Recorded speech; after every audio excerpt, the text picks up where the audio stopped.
Bezrat Hashem, on reprend Zohar Chok l'Israël, Parashat Tzav, mardi.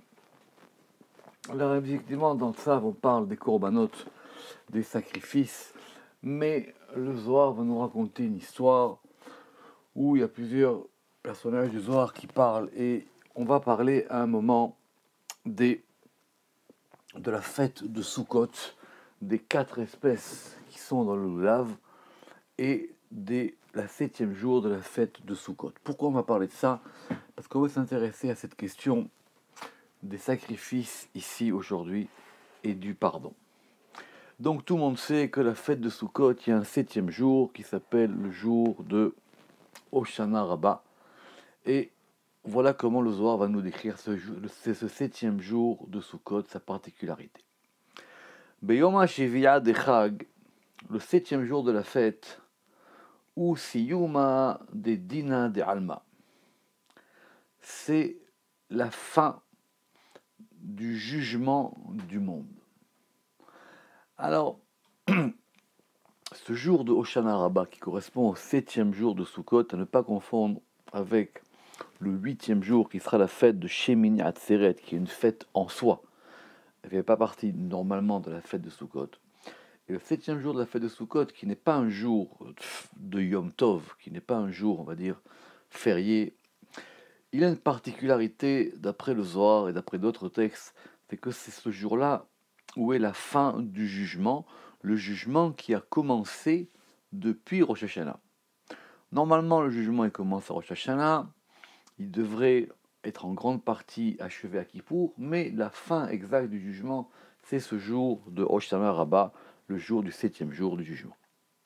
Et donc en ce jour, Beyoma Shevi'ah de Hag ou Siyuma de Dina de Alma, ou Pitkin Nafkin mi Bemalka. Et les pitkin, ce sont, on va dire, des billets sur lesquels sont écrits des choses, où sont inscrits les décrets du jugement. Nafkin mi Bemalka, ils sortent de la maison du roi. C'est-à-dire que maintenant le jugement a été écrit, et maintenant le roi va envoyer ses billets pour que l'exécution du jugement puisse commencer. Ugvoran mitale ou mistaime be'ayoma. Et les rigueurs s'éveillent et se terminent en ce jour. Pourquoi? Est-ce que c'est la fin des rigueurs et le jour où elles s'éveillent? Parce qu'une fois que le jugement a été prononcé, après il faut l'exécuter. Donc c'est pas tellement un problème de rigueur, c'est pas tellement un problème de din. Et c'est un jour donc où on est jugé. Et c'est un jour où on est jugé d'une façon particulière qui ne ressemble pas évidemment ni à Rosh Hashanah ni à Kippour. Ve'arve nachal talian be'u. Et les branches de saule dépendent d'elles. Alors, effectivement, tout le monde sait qu'il y a 4 espèces dans le lulav. Il y a une espèce qui est nommée dans la Torah qui va s'appeler Arve Nachal, littéralement des branches de fleuve, et qu'on va interpréter dans le Talmud comme étant des branches de saule, et un saule, si possible, qui soit à côté d'une rivière.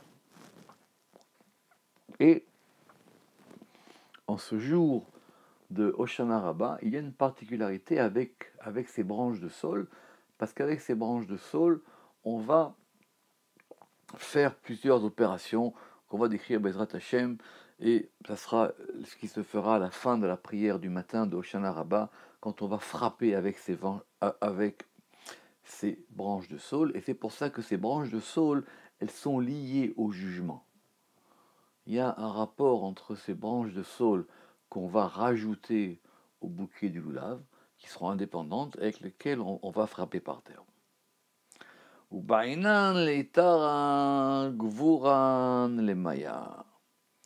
Et nous devons éveiller les rigueurs vers les eaux.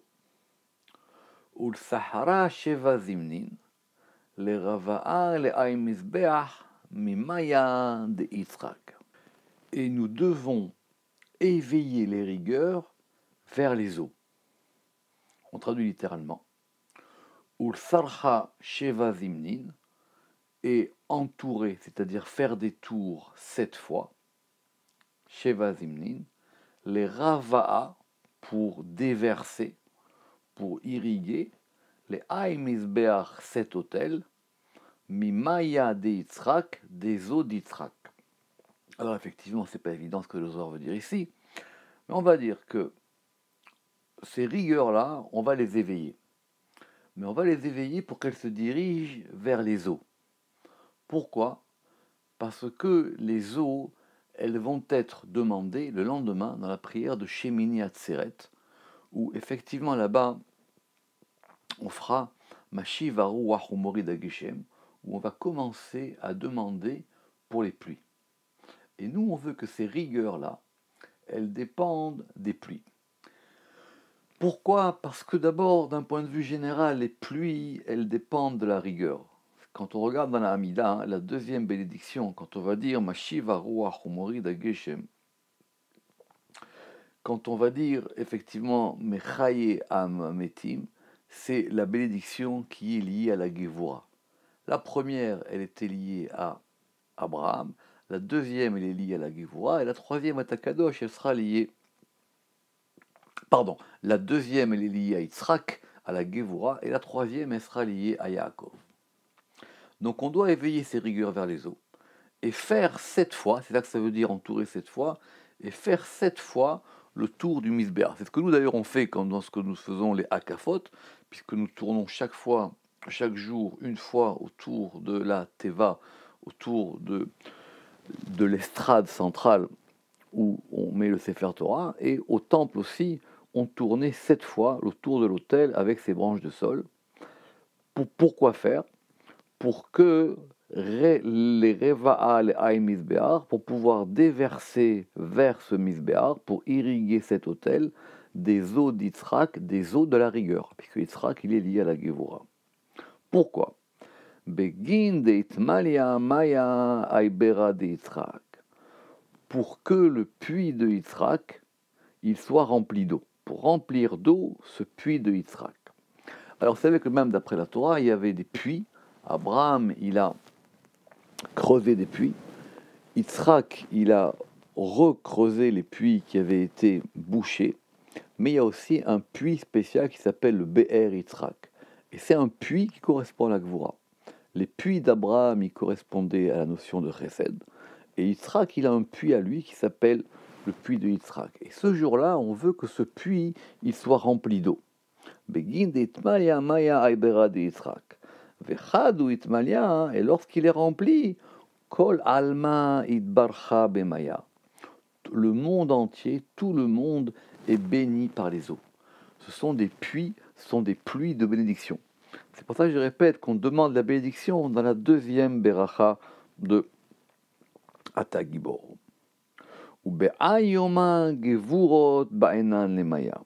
Et en ce jour, les rigueurs ont besoin d'eau. Le Rama qui dit que c'est le 7e jour de la fête de Sukkot, et ce jour est lié au 7e degré, qui est celui de la Malchut. Et la Malchut, elle a aussi beaucoup de rigueur, et il faut qu'on irrigue ces rigueurs. Il faut que ces rigueurs-là, il y ait de l'eau qui se déverse sur elles. Et avant que cette eau, elle soit une eau matérielle, alors il faut faire descendre une eau d'en haut. Ou le saïma lon les bata, et les terminer ensuite, parce que la malchoute c'est le dernier des degrés. La malchoute c'est la fin, c'est la terminaison des rigueurs, et donc on doit clôturer ces rigueurs. Pourquoi? Parce qu'en ce jour, c'est la fin du jugement. Comme on arrive au dernier degré, le dernier degré qui est le degré de la fin du jugement, alors maintenant, cette qui correspond à la fois à la fin du jugement qui a commencé à Rosh Hashanah, et cette fin du jugement, cette fin des rigueurs, maintenant, on veut déverser une eau sur elle pour que ça puisse produire des bénédictions.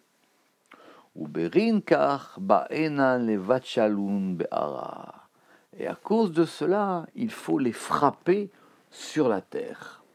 C'est cette fameuse chose qu'on fait à la fin de la prière, qui est expliquée d'après la Gemara comme étant une habitude, un minag des prophètes. et on va frapper ces rigueurs-là sur la terre. Alors je signale que d'après le Sod, d'après la Kabbalah, il faut les frapper vraiment sur la terre. On ne les frappe pas sur un sol pavé, on ne les frappe pas sur un tapis, il faut les frapper vraiment, il faut que ces feuilles de sol, elles vont rentrer en contact avec l'élément de la terre, et on va les frapper 5 fois.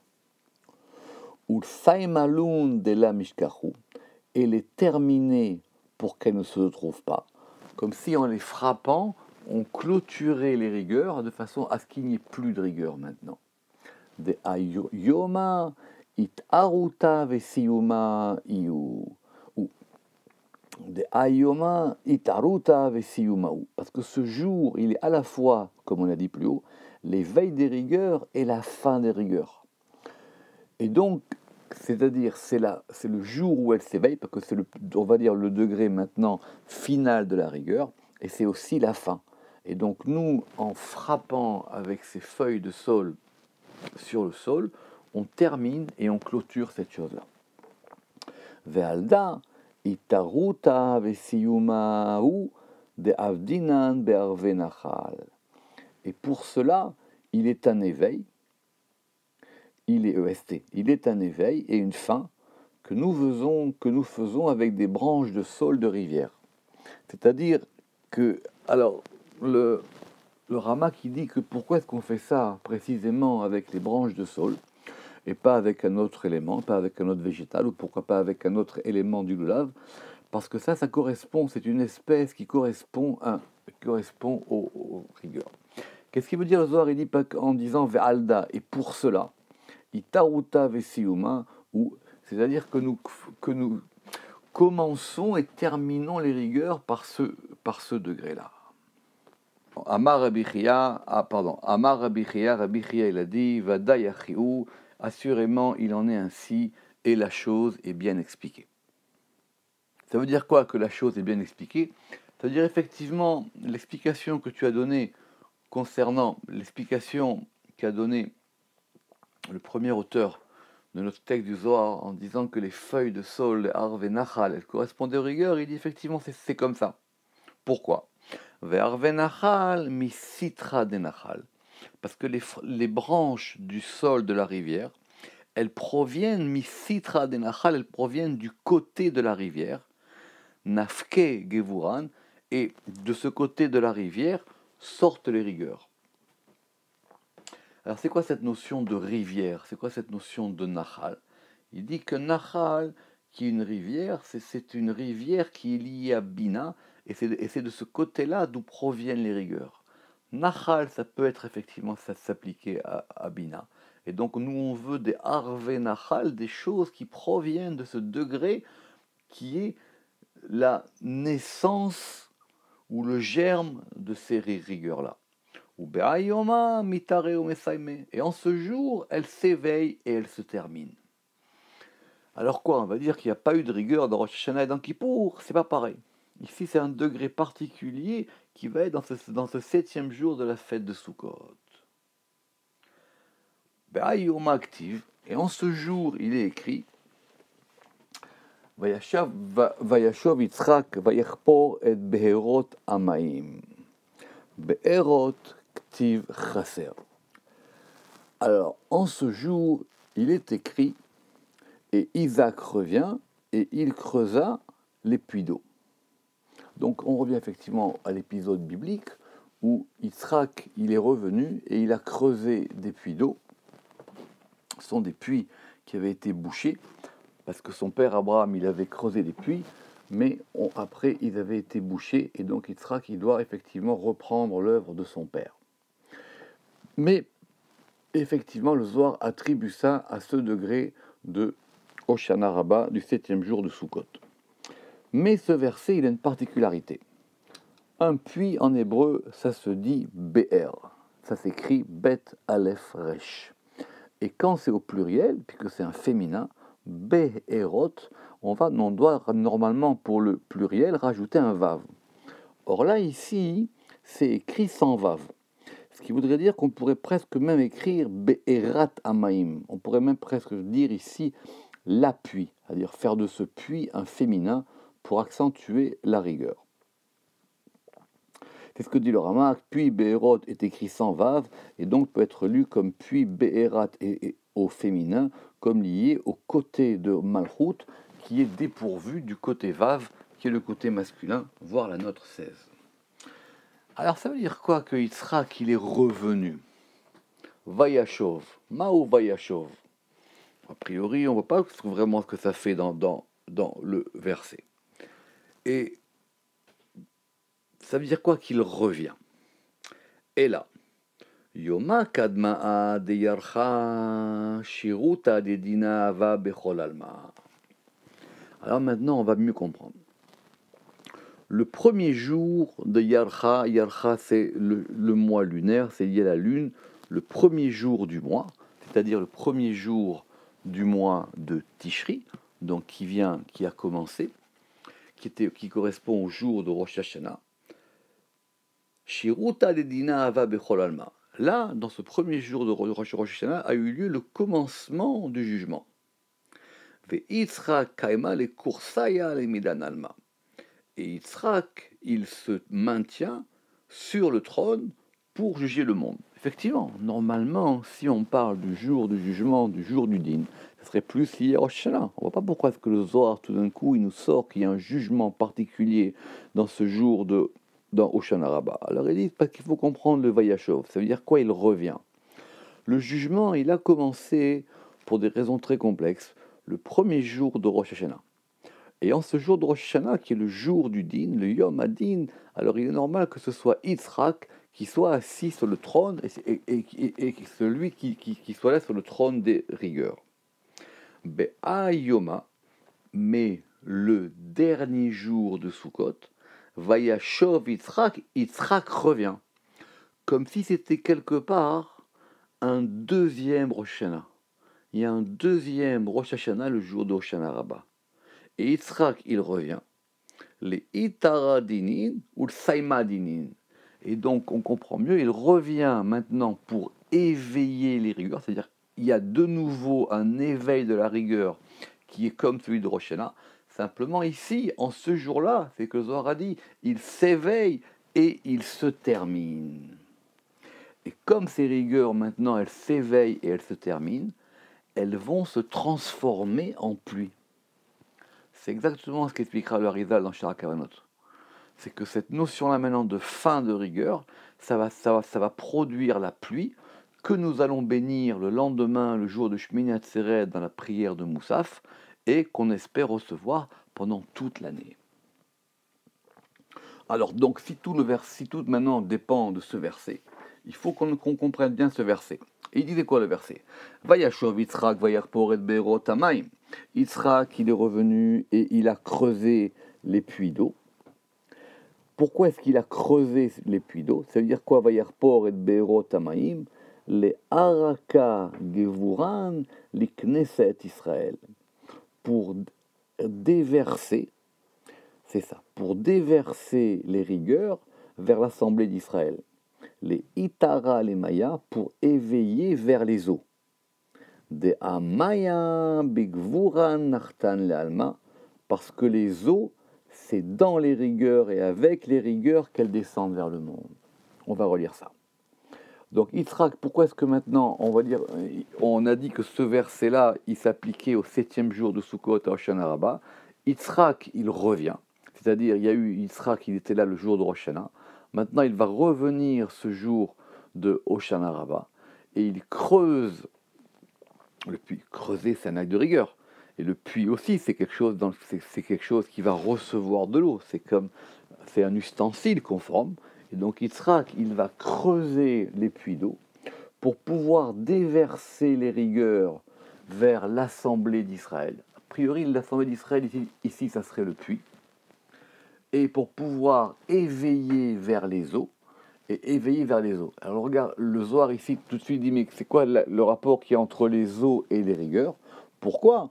De Amaya Bigvura Nartan le Alma. Les eaux, elles descendent avec des rigueurs dans le monde. Pour qu'il y ait quelque chose qui descende d'en haut, des eaux qui vont descendre d'en bas. Et même aussi, qu'on verra à propos de cette rosée qui s'appelle le Tal, ça dépend de la Gvura. Ça ne dépend pas du Chesed. Il il faut que nous, on fasse une action, il faut qu'il y ait quelque chose de rigueur qui se fasse d'en haut. Évidemment que c'est une bonne rigueur, mais il faut qu'il y ait quelque chose qui est lié à la Gvura pour qu'on puisse recevoir ces eaux-là. Ou Berin de Ilin Gevuran, et à cause de ces rigueurs, l'onartin est la Be'eva. Et à cause de ces rigueurs, puisque les eaux, elles sont liées aux rigueurs, elles ne descendent que par un nuage. Et le jour du nuage, les vents qui maintiennent le monde ne se reposent pas. Et là, Berin de Alma, seulement parce que le monde, parce que le monde a besoin d'elle. Alors,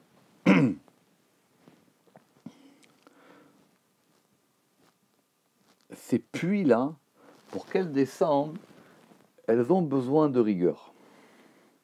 Il faut qu'on déclenche de la Gvura pour qu'il puisse y avoir de la pluie dans le monde. C'est pour ça qu'on jeûnera quand il n'y a pas la pluie. C'est pour ça qu'on considérera la pluie, le manque de pluie, comme quelque chose qu'on doit réparer par de la Gvura. Et elles ne descendent que par un nuage. C'est-à-dire la différence qu'il y a entre l'eau de la pluie et l'eau de la rosée et la manne, c'est que ça va descendre par un aspect de rigueur. La manne, comme la rosée, elle descend directement du ciel. Alors que là, ça va s'envelopper dans de la rigueur. Et les vents qui maintiennent le monde, et il faut effectivement cet élément du vent qui va pousser les nuages pour que les nuages déversent de la pluie, parce que le monde a besoin d'elle. On ramène ici une Gemara dans Ta'anit qui dit que Rabba Bar Shila, il a dit que le jour de pluie, il est aussi dur qu'un jour de jugement. Ça veut dire qu'il faut la mériter, la pluie. Il faut la mériter, la pluie, surtout en Eretz Israël.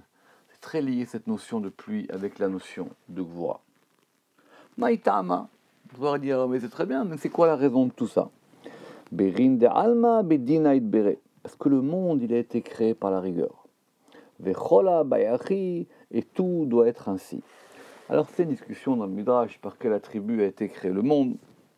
D'après le Zohar, ici, le monde, il a été créé par la rigueur. Et chaque fois qu'on veut que le monde se maintienne, que les pluies, elles sont là pour le maintien du monde, alors il faut renouveler ce côté de Gvura. Il y a des choses qui passent que par la Gvura, que parce qu'on fait un travail sur nous pour qu'on puisse les recevoir. Ve'alda. Et alors maintenant le Zohar qui a sa logique, que nous on essaie de comprendre. Ve'alda. Et pour cela, Ka'ana be'uvada vetikuna deyu avid letata. Itaru ilain vetatain etaknalun ou metakne al yadoy. Et pour cela, le Kohen, par l'action et l'arrangement qu'il fait en bas, donc le Kohen, c'est celui qui est le prêtre qui est préposé au temple, donc par ce qu'il va faire et par ce qu'il va agir et arranger en bas, Itaru ilain vetatain etaknalun, sont éveillés les supérieurs et les inférieurs pour les arranger, ou mitakne al yedoy, et il s'arrange par lui. Alors c'est un peu paradoxal, parce que le Kohen, évidemment, normalement, il est lié au chesed, mais il dit c'est pour cela que le travail du Kohen en bas, c'est que ce travail qu'il va faire d'organisation, il doit être là pour éveiller des degrés supérieurs et inférieurs, pour les arranger et que ça s'arrange. Comme si effectivement il y a des rigueurs, mais il faut aussi ces rigueurs être capable de les arranger. Que peut-être que finalement on ne mérite pas la pluie. Alors on va continuer maintenant pour nous expliquer cette chose-là. Et revenir à notre histoire des branches de sol. Rabbi Yossi, il a dit, on a enseigné à Rava de Damalisvaran Be'ayoma Ma'i. On a enseigné la branche de sol des eaux, elle ressemble aux lèvres, et en ce jour, qu'est-elle? Alors très bien, il se trouve que cette branche de sol, qui aura une action particulière le jour d'Hoshana Rabbah, comme je l'ai dit, elle fait partie des 4 espèces. Et des 4 espèces, il y a plusieurs explications. Mais pourquoi est-ce qu'on a besoin de ces 4 espèces? Évidemment, la Torah nous l'a ordonné, et on veut comprendre. Et il y a un midrash très connu dans Tanhuma qui dit que les 4 espèces, le loulav, il ressemble à la colonne vertébrale, le myrte, le hadas, il ressemble aux yeux, le sol, il ressemble aux lèvres, et le cédra, il ressemble au cœur. Ça veut dire quoi? Ça veut dire que ces 4 espèces, elles vont constituer quelque part 4 éléments du corps. Donc le loulav qui est droit, il va ressembler à la colonne vertébrale. Le myrte qui est sous cette forme-là, qu'on peut comparer à des yeux. Les feuilles de saule qui sont incurvées, elles vont ressembler aux lèvres. Et le cédra, c'est le cœur. Et c'est quoi cette question qu'il a ici, Rabbi aussi? Il dit maintenant, ce sol-là, qui dans le loulav y correspondait aux lèvres, maintenant qu'on en fait un élément particulier en ce jour d'Hoshana Rabbah, est-ce qu'on peut continuer à expliquer comme ça?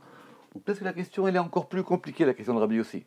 Peut-être que la question de Rabbi Yossi, c'est de dire, est-ce que ça tient toujours, ou comment est-ce qu'on peut comprendre, comment est-ce qu'on peut poursuivre ce midrash qui dit comme ça? C'est pour ça que la question elle dit, Ayoma Ma'i, en ce jour qu'est-elle? Parce qu'en ce jour-là, qu'est-ce qu'on va faire, comme on l'a dit? On va les frapper par terre. Alors quoi, on frappe les lèvres par terre? Rabbi Chia, Rabbi Chia, il a dit, écoute, effectivement, ce que tu as cité, c'est un midrash, c'est-à-dire c'est juste une interprétation. Donc bien qu'il soit venu pour l'interprétation, Achi Uvadai, effectivement, c'est comme ça. Ça veut dire ça fonctionne. On peut encore comprendre cette notion par rapport à la notion des lèvres, parce que les lèvres, elles sont une allusion à la parole.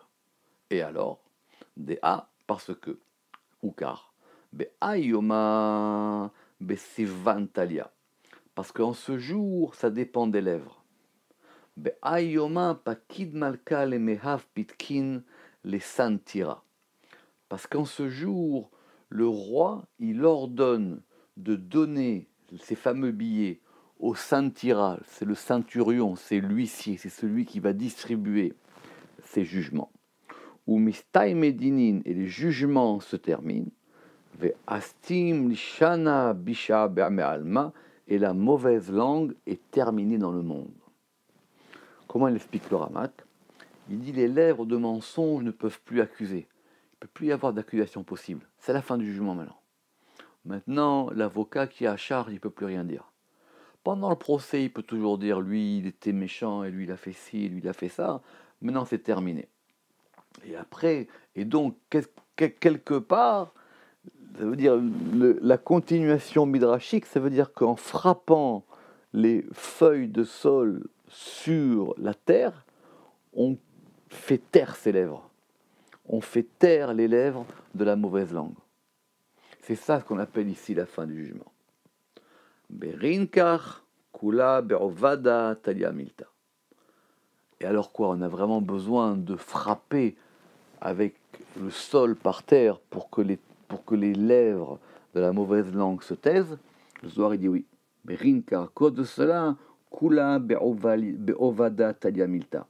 La chose dépend toute de l'action. Chaque chose, même s'il n'y a pas de rapport proportionnel entre ce qu'elle fait et ce qu'elle déclenche, elle s'est toujours liée à une action. Que ce soit même pour la prière, avant la prière, il faut faire une action. Que ce soit pour chaque degré, c'est lié toujours à un maasé, c'est lié toujours à quelque chose qu'on fait. Et donc effectivement, en faisant ça, cette action-là, elle dépend. Alors, c'est peut-être pas ça vraiment qui fait que le jugement se termine, parce que le jugement se termine quoi qu'il arrive. On a dit c'est en ce jour-là. Et alors quoi, si on ne frappe pas le jugement, il ne va pas se terminer? Non, mais c'est par une action qu'on va pouvoir participer à la chose.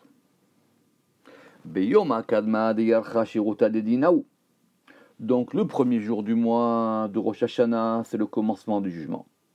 Vesiumahu be'ayoma. Et la fin du jugement, et la fin en est en ce jour, c'est-à-dire le jour de Hoshana Rabbah. Ve'aitmar, et cela a été dit. Donc effectivement, quand on a sonné du shofar à Rosh Hashanah, c'était le début du jugement. Et quand on va frapper avec la rava sur le sol, c'est la fin du jugement. Et à chaque fois, on a une action par rapport à ce jugement. Quand on sonne du chauffard, c'est pour pouvoir, on va dire en tout cas d'après le Midrash, adoucir ou influer le jugement. Et quand on va frapper avec la harava, c'est pour terminer le jugement. Quelque part, ces deux actions, elles sont en parallèle, le chauffard et la harava qu'on va frapper. Tachazé, viens et vois. Alors maintenant, c'est le Zohar, il va lui dire, je vais te montrer comment ça fonctionne. ביום העדה של ימין ומסיימין עובדי עבודה זרה בלחאן דלאון ושרען בדינה. Il dit ça, c'est pour Israël. Parce qu'Israël, ils ont accès à ce secret qui est la composition du jugement céleste. Mais, en ce jour, les peuples idolâtres, ils vont compléter et terminer leur bénédiction et ils commencent dans la rigueur.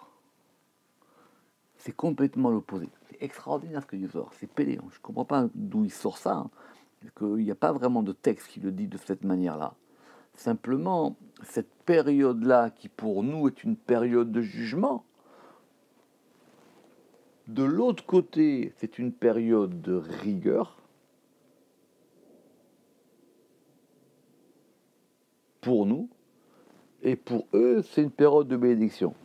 Et maintenant qu'on a agi dans ce degré des 21 jours de Rosh Hashanah jusqu'à Rosh Hashanah Rabbah, nous, dans ce monde de la rigueur, et que pour nous, maintenant, on va récolter les bénédictions qui dépendent de cette rigueur, ça va être l'inverse pour eux.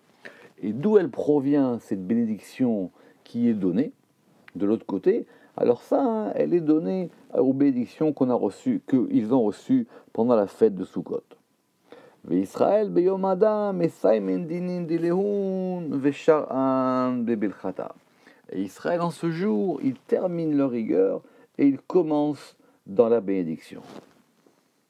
Donc ce 7e jour de Sukkot, c'est le dernier jour de la rigueur. Déa, parce que les Yoma Achara, pour un autre jour, c'est-à-dire quoi? C'est-à-dire pour le lendemain du 7e jour de Sukkot, c'est-à-dire le 8e jour qui va correspondre à la fête de Shemini Atzeret, qu'on appelle la fête de clôture, qui est le lendemain du dernier jour de la fête de Sukkot. Alors là, De'a le Yom Ha'achara, Zeminin le Ishtash'a bemalka. Ils sont invités à se délecter avec le roi. Les Natla Mine Vilcha'an le Chol Shata, pour prendre de lui des bénédictions pour toute l'année.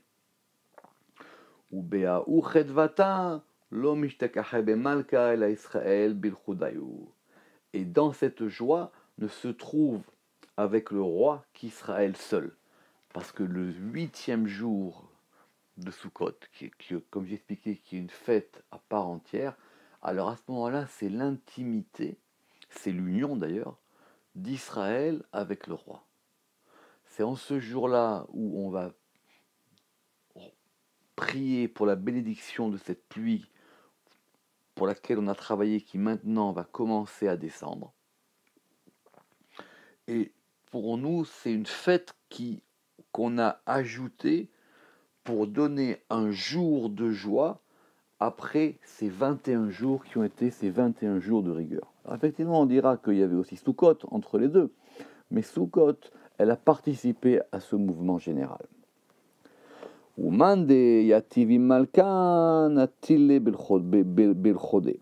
celui qui s'assoit avec le roi, alors le roi, il le prend tout seul, il le prend en tête à tête.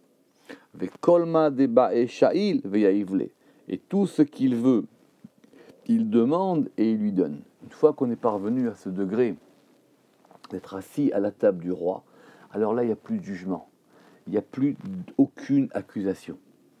C'est pour ça qu'on va appeler ce jour-là, dit le Harizal, Simchat Torah.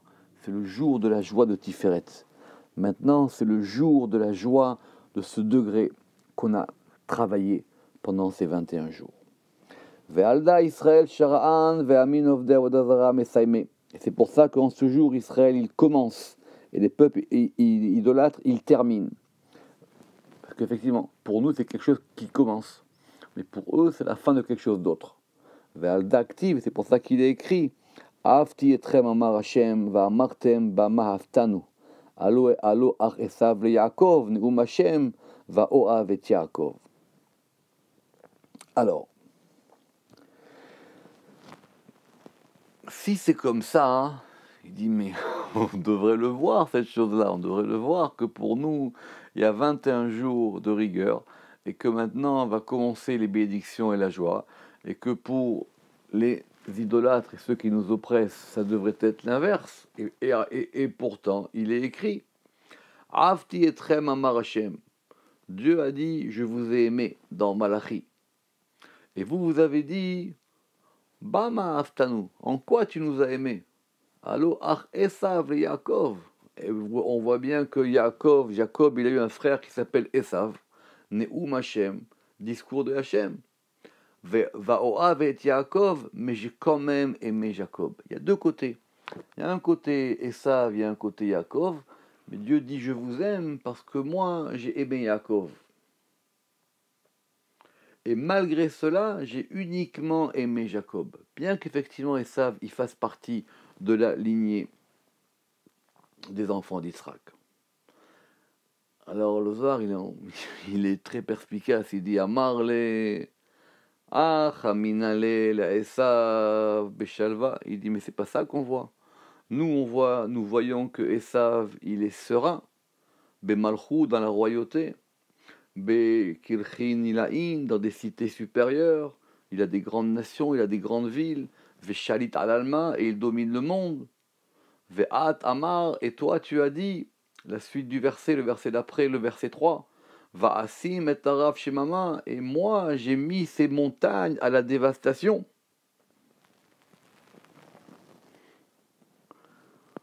Le Tok Midvash il ramène, il dit, mais même ce verset il est au passé. Va'asim et Arav Shemama. Et j'ai placé ces montagnes à la dévastation. Et on voit bien que cela ne s'est pas arrivé. Amarle Bechol Atar Achiou. Il lui a répondu, tu sais quoi, dans chaque lieu, il en est ainsi. Kivan de Malka Kadisha Gazar Xera, puisque le roi saint, il a décrété un décret. Quand le patron, il a décrété une chose. Veshavi Aixera Bepitke. Et il a placé ce décret dans son billet. C'est-à-dire que maintenant il y a un jugement, et ce jugement il est inscrit sur un ordre d'huissier. Kra Asid Kamad It Avid, le verset témoigne comme ce qui a été fait. Ça veut dire quoi? Si c'est écrit dans la Torah, hein, ça correspond exactement à ce que le roi il a décidé. Même si ça se réalisera plus tard. Parce qu'entre le moment où, après Hoshana Rabbah, la chose, elle est décrétée, et le moment où elle va être réalisée, il va se passer du temps. Alors c'est pareil. C'est pareil ici. Chaque verset de la Torah, c'est quelque chose qui a été décrété. Et ça se réalisera. Maintenant, ça met du temps. Il faut que les huissiers ils fassent leur travail, il faut que les gens arrivent, il faut que les convocations, il faut plein de choses. Mais c'est pour ça qu'il lui a répondu Bechol Atarachiou, dans chaque endroit il en est ainsi, ça veut dire aussi bien par rapport à Hoshana Rabbah, dont on vient de parler, que même par rapport à la Torah. Ve'alda, Va'asim et Arav Shemama, et je livrerai et je placerai ces montagnes à la dévastation. Ashiviti Bepitkadile, je l'ai placé dans mon billet, je l'ai écrit. Ça, c'est un jugement qui va être exécuté. Vechen, kolinun tavan de gazar alaoud d'Israël, et il en est de même pour toutes les bontés qui sont décrétées sur Israël, même si on ne les voit pas. Elles aussi, elles se réaliseront. Dirtiv, comme il est écrit, Ani Hashem dibarti va'asiti. Je suis Yudke Vavke, j'ai dit et j'ai fait. Le Matomid Vashi ramène ici la chose décrétée. Si c'est décrété, considère que c'est déjà accompli. Qu'on voit toutes ces yeshuot là, Baruch Adonai Leolam, Amen ve Amen.